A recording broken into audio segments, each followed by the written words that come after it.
Welcome back. Great to see you again. Thank you. Great to be here. Appreciate you having me on.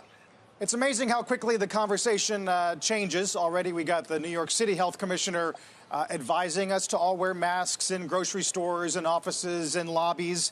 Do you expect this to have an impact on consumer mentality when they go to restaurants?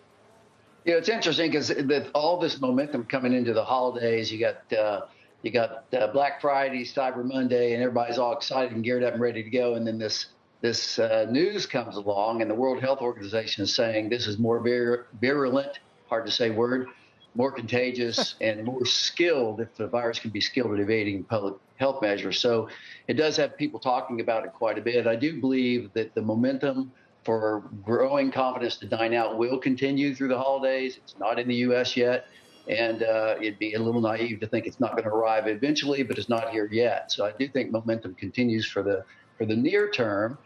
And then I think also we've become so good at protocols, prioritizing safety, deep cleaning, sanitization, high-touch areas, whether you're flying on an airplane or otherwise.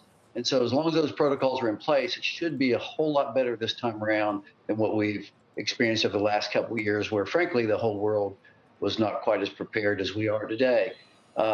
We do follow these mandates. Most, businesses are being very serious about this. Mass temperature monitoring, vaccine validation, all those things are in place now that weren't before. They will play a big role.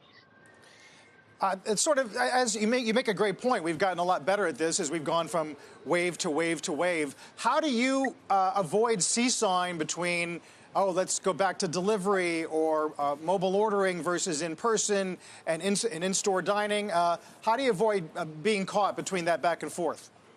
Well, in the restaurant business, because the customer base is so dynamic for the different reasons they're coming, what they're coming for, whether it's convenience or value or just to, meet and gather with friends or whatever those things might be, we're constantly adjusting for real time.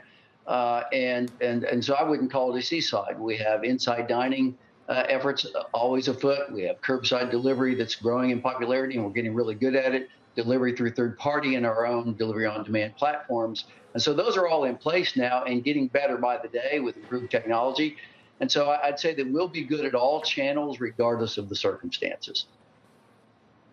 John, it's Morgan. I mean, we've been having the conversation for months about staffing challenges and a tight labor market right now. How are you bringing workers into your stores? What is the uncertainty around rising COVID cases and a new variant due to that dynamic?